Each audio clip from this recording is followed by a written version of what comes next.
Momentum versus kinetic energy, momentum क्या है और काइनेटिक एनर्जी क्या है और इन दोनों का आपस में क्या रिलेशनशिप है। सबसे पहले आपके पास है मोमेंटम।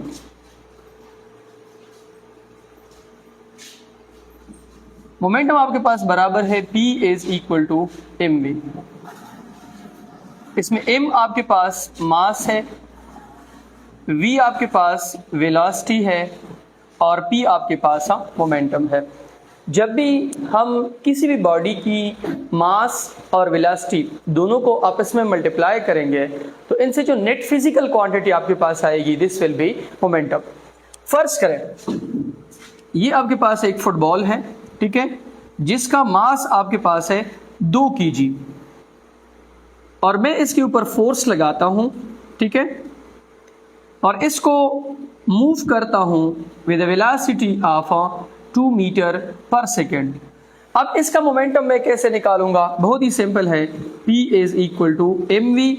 ये आपके पास है 2 और ये भी आपके पास है 2 और यहाँ पे kg dot metre per second, तो इनसे आपके पास आता है 4 kg dot metre per second. This is the momentum of a body.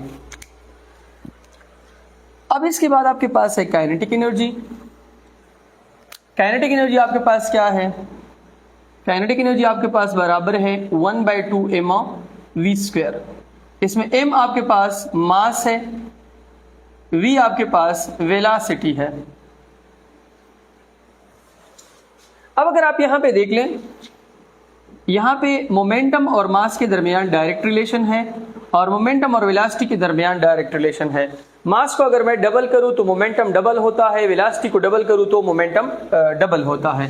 यहां पे अगर आप देख लें तो v के ऊपर स्क्वायर है, क्योंकि जब हम इसकी डिराइवेशन करते हैं तो इसमें v के ऊपर स्क्वायर आता है।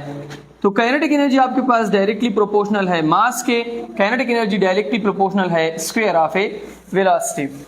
अगर मैं मास को डबल करूं तो काइनेटिक एनर्जी डबल होती है, लेकिन अगर मैं वेलोसिटी को डबल करूं तो काइनेटिक एनर्जी 4 टाइम इंक्रीज होती है। अब अगर मैं ऐसा करूं कि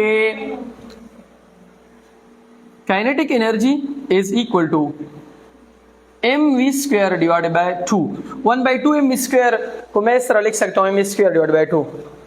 यहां पे मैं मास मल्टीप्लाई करूं और यहां पे मास को डिवाइड कर लूं तो kinetic energy is equal to m ज़रब m से क्या आता है m² v² divided by 2m। हमें पता है कि मोमेंटम बराबर है mv के, लेकिन अगर मैं यहाँ पे स्क्वायर लगाऊं, यहाँ पर स्क्वायर लगाऊं तो आपके पास ये mv² किस चीज के बराबर हो जाएगा? m² v² p² divided by 2m।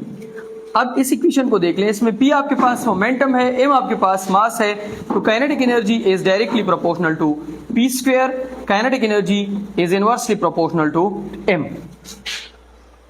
अब अगर आप यहां से मोमेंटम निकालना चाहते हैं तो काइनेटिक एनर्जी के साथ 2m मल्टीप्लाई कर ले, p² डिवाइडेड बाय 2m, यहां पर भी 2m मल्टीप्लाई कर ले तो p² is equal to 2m kinetic energy, या p is equal to 2m kinetic energy under the root.